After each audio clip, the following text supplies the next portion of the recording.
What's happening, everybody? Nick Olson, Chupacabra Offroad, and we are back for part 2 of my 2,000 mile review of my 2019 Razor Turbo S. And part 1, if you guys haven't seen it already, it's live on our channel. We'll go ahead and link it in the description. Some good tips and pointers about keeping your clutch and your belt life extended, running good, running trouble-free, so you can do long adventure trips, etc., without having to worry about your car breaking down. And for this series, I wanted to, kind of talk about a review of the vehicle as we're doing some maintenance on it, showing you what some of these wear items look like, just so I think it kind of adds more value. You kind of get a review, real world, and it shows you, what things look like as I crack into them after spending a couple thousand miles driving this car, which you've probably seen a lot of that if you've been following the channel. You've seen we've taken this car to Mexico, we've taken it to Glamis several times, we've taken it on some rock crawling, a little bit of everything. So you guys have an idea of the flavor of the car, where it's been in terms of and how I drive it, and then now what it looks like when we get into it. I want to maintain it and keep it looking fresh. So I started shooting this video and I just bought a wheel bearing greaser tool, and I was going to just grease up the wheel bearings and kind of inspect everything. Well, once I got into it, the wheel bearings felt like they had a little bit more slop than they should have had. So it wasn't all of them, I think it was 2 of them, and I decided, you know what, let's just order some new wheel bearings and we'll go ahead and we'll press them in. My buddy Brent, American Engineering, is my co-rider who preps our race car. He's got a press, so it made it a pretty simple job. We'll go ahead and talk through what the bearings felt like, and maybe that happened because the aftermarket wheels I chose and things of that nature. So after I pulled off all the knuckles, I took them over to Brent's house, and I did purchase a tool from a company called Quad Logic. And this tool is designed for most Razor turbos, and as you can see, it's got 2 different directions that you face it, one for removing the bearing and one for installing it. What you can see here is Brent is using his little torch to heat up the knuckles, and this made the bearings easier to remove and to install. That's a nice little pro tip. By heating those up as well as throwing your bearings in the freezer like I did, the bearings tend to shrink just a little bit when it's cold. You can expand the knuckles a little bit with some heat, particularly the rears, which are aluminum, and those bearings go in a lot easier. That's a nice little trick that one of our racer buddies taught us. Thank you, Randy Romo. When you are installing fresh new bearings, you're not already beating on them to get them in the right place, so you can go ahead and put the circlip on them. So we went ahead and did that to all 4 of them. When you do have the press like what Brent has, along with all the right tools there, like we mentioned, it took us both about an hour tops to remove the old bearings and then put the new ones in. Here you can see a clip of some of the old bearings. I got one here I'll show you that just felt like it was a little sloppy. Got 2. This one actually feels pretty tight, and this one feels just as good as a brand new one.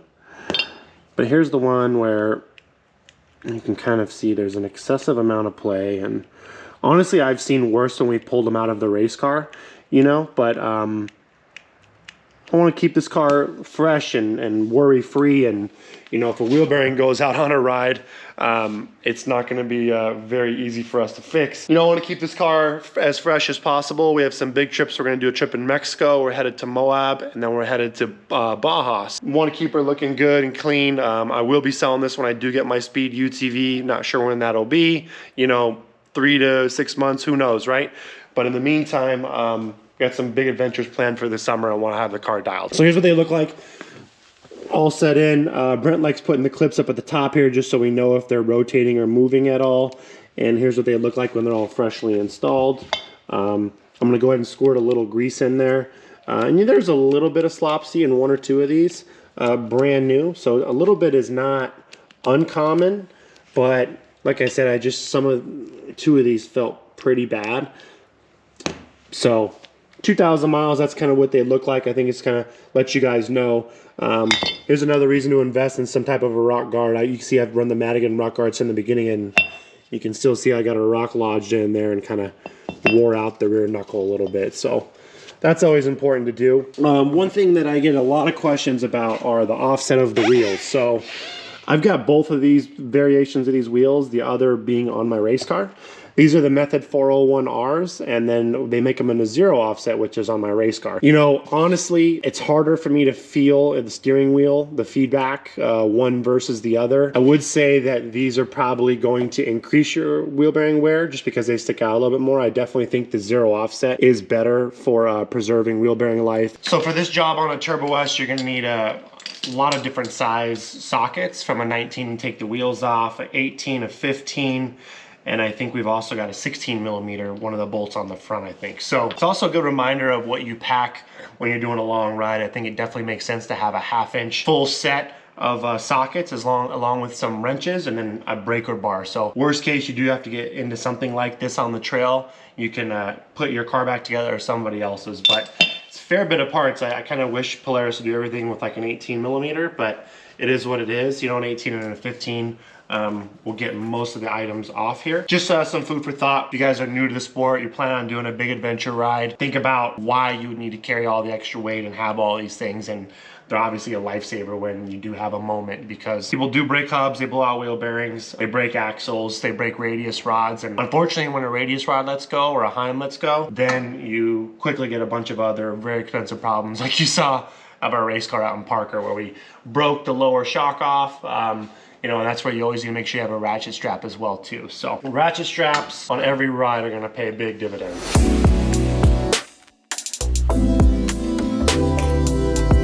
All right, so I'm gonna put this whole thing together, starting off with the knuckles with the 4 bolts. It takes some 15 millimeters. I went and threaded the axle into position just to make it easy, and everything has to go through the right flow. So you can do the upper radius rod here at this point, but before you want to install your brake caliper, you want to go ahead and put the hub on so that you can get the caliper onto the hub. We're going to go ahead and get this one just loosely set into place.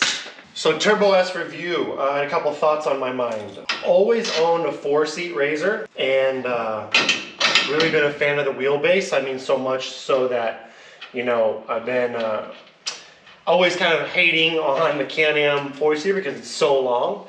But I love the 117 wheelbase. I bought a Speed El Jefe, which is a little bit longer, 120, but almost the same essentially. So I'm not gonna go away from that anytime soon, but I've been starting to kind of envy you guys with the shorter wheelbase cars. From a racing perspective, the more that I've done different types of races, different series, the more I realize that my big 4-seat desert car is overkill for a lot of the racing series and tracks, and probably not that advantageous on a lot of tracks. So I'm starting to see, I think, some of the top Polaris guys go back to the 2-seaters. I really think the X3 2-seater wheelbase is pretty much perfect for racing. I think you could do all types of things with it.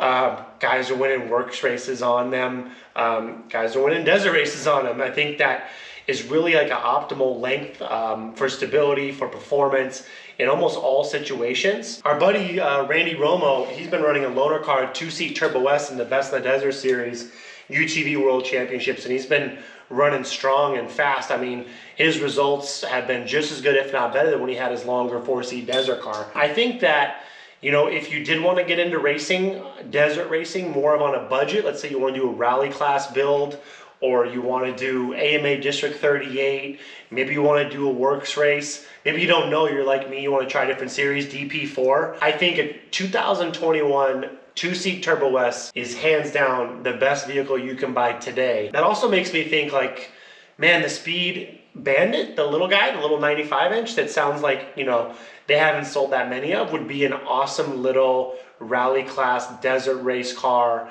You got the 95-inch wheelbase, and it's going to be really stout, like a 2-seat Turbo S is. The reason I said 2021 Turbo S is because they upgraded from this older style transmission and clutches to the new Pro XP. So I think that's a big deal. We've noticed significantly better you know, belt temps in our race car by switching over to that. And this system can work pretty good, but you know, the new system's just better. So I think if you got a 21 Turbo S, you know, I think I would definitely weld in this rear radius rod box for sure, like we have in our race car. I would do a lower welded in skid plate section to protect the transmission, maybe beef up the front a little bit. But man, like these radius rods, some of the fastest Polaris racers are running them on their car. Our buddy Randy said he was running that Turbo S with stock OEM Turbo S front axles.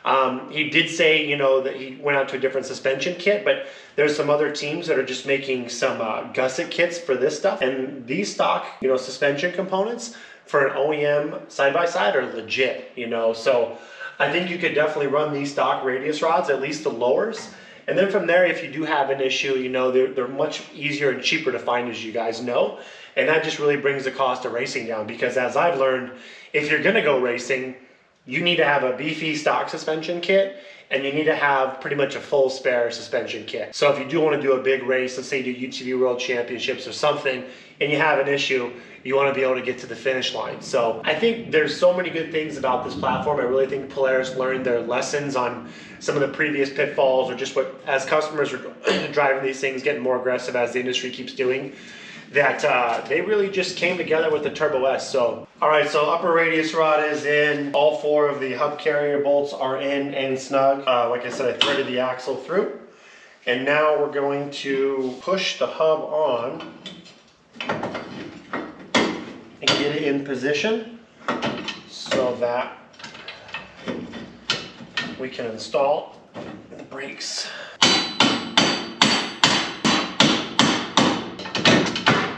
Rear brake pads look pretty good. Definitely think I can get another probably 1,500 miles out of them, maybe more. Brakes on this car are much improved as well. You look at the size of the rotors. And I say that because we're running the older generation stuff on the race car, and that would definitely be a nice upgrade. I mean, our race car tends to work pretty well. We have a big CNC billet brake pedal, which gives us a lot more leverage on the stock brakes, but you know, it's pretty easy to see how much beefier the brakes are than they were on the previous turbos, which, you know, hold up to racing. They hold up well. Everything is just more thought out and beefed up. I mean, that's why I'm such a fan when you see the videos of me talking about a vehicle that comes with a bigger stock tire, you know, that the OEM has to do their due diligence with all the parts and testing, that if they're going to sell you a car off the showroom floor with 32s, that it can withstand the abuse. And you know, that's what I keep being hopeful for when I do those review videos. And I hope this year when we see all the new 2022 model year launches from, you know, CanAm and Polaris, like even having these high performance cars come with anything less than a 32 it's just kind of a waste of time, I think. You know, everyone's going to run 32s, and we'd like to know that you can get them, you know. And as a consumer, I'd like to see that, you know, that all these components are beefy enough to withstand that, and that's what makes me so fired up on the Turbo S. I mean, not only 32s, but really good tires. Those ITPs are pretty good, especially since there's so many of them. You can find them at a pretty good deal. You know, I think it's just a win-win for everybody. It adds a ton of value. We all know that we're going to run at least 32s, 33s. Some of you guys are running 35s, and we're going to push these things hard. So, you know, it's just a great peace of mind. So I really hope we see CanAm and Polaris with their Pro XP, and Honda, you know, like really missing the mark with little 28s, and, you know, just releasing the Honda Talon with 31, 32-inch tires geared properly would, in my opinion, give them a ton more sales, you know. It's got a lot of good things about it, but no one really bought them in terms of the Southwest. You go to Glamis and you don't see that many of them, and you know, you want to be able to run that size tire so you can go on a lot of obstacles without dragging the car all over the place, and do more with it, particularly if you're going to get a 4-seat model. So, okay, I got the brake caliper bolts tightened up, and the hub is just sitting on here in place. Don't forget your washer. Go ahead and just get some threads going on the kingpin.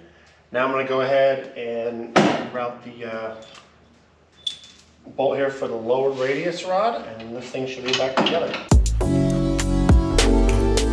All right, so the back end's all buttoned up. Let's put this front end back together.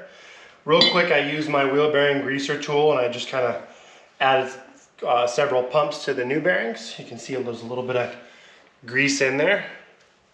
And why not? You know, they come a little dry from the factory, so all nice and fresh. Let's go ahead and keep those going good. So this front end is a little bit trickier because of the brakes, so probably gonna wrestle with this for a little bit. First step, I'm gonna try to get the arms back into position and get the tie rods on. So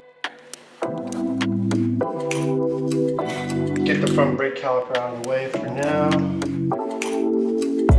Okay, ball joints back on, which felt really good, by the way. Tie rod on.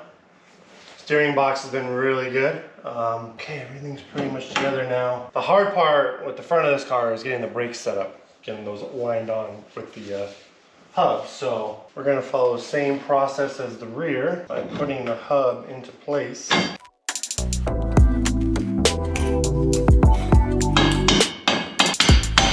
There we go, just needed a little bit of an encouragement. Now the tricky part, getting the brakes on. So the brake caliper, I'm gonna mount it here on the front. brake pads, which again, the fronts look pretty good. Definitely get a lot more miles out of those. Yeah, so I noticed these are a real pain in the neck once you try to put them back together. If I can set my pads in here first.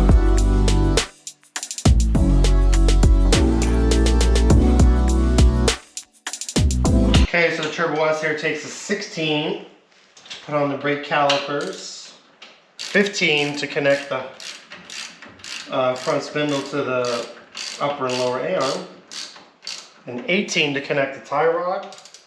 This car has a lot of 18mm bolts on it. Make sure you definitely carry an 18 if you buy a Turbo S. Not too bad. Take your time and do things the right way. Go ahead and tighten up the castle nut here. Put the whole thing back together. I'll check the steering rack. I mean, I feel like a little bit of play. We've kind of been becoming experts because we've been through a couple steering racks in the race car. Most recently, we've been running a shock therapy race rack, which is a really nice piece. It's about $1,000 for a razor, and it's rebuildable, and it's billet, and it's really solid when you get it dialed in right. So this Turbo S one's definitely better again than the older razor steering racks that we had, but I feel like maybe a little bit. I'll button up the whole other side of the car, which would be better to feel. But hope you guys like this video. When you go to grease your wheel bearings, definitely check it out. As a whole, like I said, the Turbo S is a phenomenal car. I think probably the best stock OEM UTV at this moment until the speed comes out, which remains to be seen. But as a whole, I had really good luck with so much of it. Cars ran cool, never had any overheating scenarios. Haven't burnt one belt. These little simple tips to double check, and it gives you a good chance to put your hands on things so that you know if something is going wrong, then you can go ahead and fix it before it becomes a major issue. And then, you know, like I said, on my upcoming trips, I know that I'm dialed to go and do everything I want to do at Moab, Baja, and then down in Mexico, Rocky Point for 3 big rides we got coming up. Good job, Polaris, on this one. Real quick on the suspension, 2,000 miles in, everything still looks really good. After originally playing with the setup of the ride height a little bit and some of the rear crossovers with our tuner, Wayne Israelson, shocks have worked really well. I'm really happy with them. They are set up to run my full-size spare tire loaded down, so when you do run in the dunes with my spare tire off, the back end feels a little on the stiff side, but I've still bottomed it out going on really fast rides in the big dunes. So as a whole, I'm really happy with it. I love the dynamics feature. I think it's worth the extra dough. I think it's going to be the feature I probably miss the most when I sell this car. You know, the ride command coupled with that is really nice user experience, and I still use the dynamic suspension switch. I mean, every ride 10, 20, 30 times. If I'm going slow, I'll soften it up just so you're not getting beat up.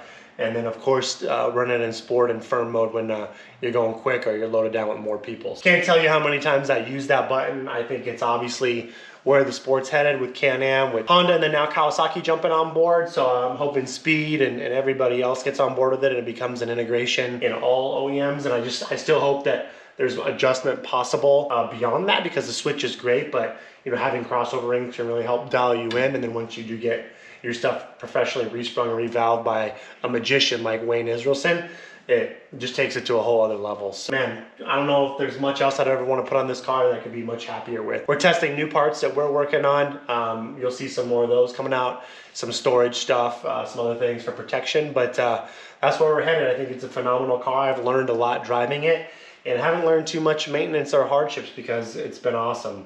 But I've got the race car for that. Hope you guys like the content here. If you do, please like and subscribe, and I've got a lot more coming your way.